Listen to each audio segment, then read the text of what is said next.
In 1867, Confederation marked the establishment of Canada as a self-governing dominion within the British Empire.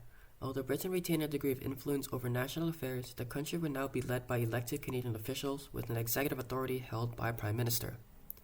Over the years, these leaders guided Canada through periods of growth, hardship, and change. Their decisions helped shape the nation's identity, but also left behind complex and often controversial legacies. Sir John A. Macdonald served as a Prime Minister from 1867 to 1873 and again from 1878 to 1891.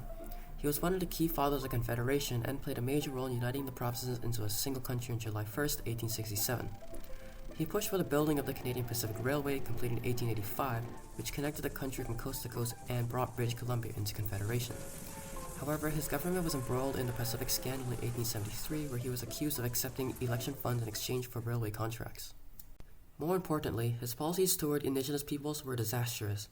The Indian Act of 1876, which he oversaw, stripped Indigenous communities of autonomy and began the system of government control over status and reserves. Macdonald was a key supporter of the residential school system, stating in 1883 that Indigenous children should be removed from the influence of their parents. These policies led to generations of trauma. As Canada entered the 20th century, new leaders emerged with new visions for a growing and diverse nation. With Wilfrid Laurier as Prime Minister from 1896 to 1911, he was Canada's first Francophone leader. Wilfrid Laurier promoted immigration to Western Canada, particularly from Eastern Europe, to populate the prairies. As a result, the population of the West soared. Alberta and Saskatchewan became provinces in 1905. Laurier promoted national unity but supported British imperial causes, such as Canada's involvement in the Second Boer War in 1899 to 1902. This caused controversy in Quebec, where many French Canadians opposed sending troops overseas. He also clashed with the nationalists and imperialists over the creation of a Canadian Navy in 1910. His legacy is one of economic growth and expansion, but also cultural and political tension. However, it was Robert Borden who would lead Canada through its first major test as a global power in World War I. Robert Borden was a Prime Minister from 1911 to 1920, leading Canada through World War I in 1914 through 1918.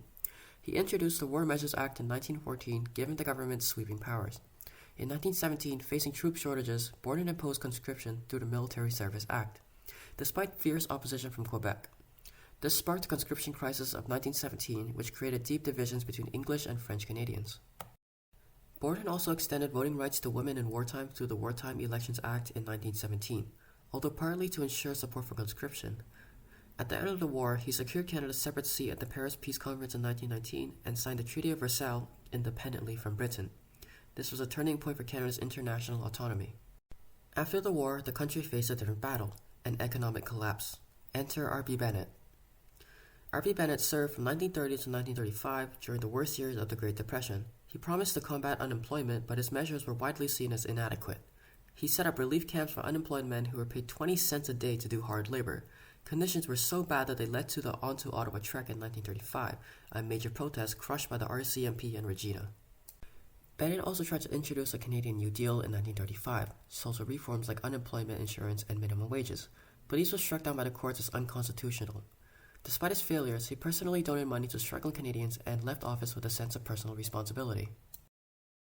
As Canada faced the Second Global War, leadership returned to a familiar face: William Lyon Mackenzie King. William Lyon Mackenzie King was Prime Minister for 3 separate terms, 1921 through 1926, 1926 through 1930, and 1935 through 1948. He led Canada through World War II, which was in 1939 through 1945, in the King-Byng Affair of 1926. He challenged British interference in Canadian politics when Governor-General Byng refused to dissolve Parliament. This crisis pushed Canada further toward full sovereignty. In World War II, King tried to avoid conscription but eventually held a national plebiscite in 1942. In 1944, conscription was finally enacted, but only a limited number of soldiers were sent overseas. His cautious leadership prevented another national split. However, King also presided over some of Canada's most shameful moments. In 1942, more than 22,000 Japanese Canadians were forcibly relocated and interned, with their property confiscated. King's government also refused to accept Jewish refugees, famously justifying it by saying none is too many. So, should Canadians be proud? It is your choice to decide. From 1867 to 1945, Canadian Prime Ministers helped build a country with growing independence, economic development, and a stronger voice on the world stage. But they also imposed damaging policies, especially towards Indigenous peoples and minority communities. John A. Macdonald united Canada, but also built systems of oppression. Laurier expanded the nation but deepened divides. Borden gave Canada international recognition but tore the country with conscription. Bennett tried to help but failed on execution. King steered Canada through World War II but oversaw internment and exclusion. Our history is not black and white. Pride must come with awareness, and celebration must be matched with responsibility. Thank you for watching.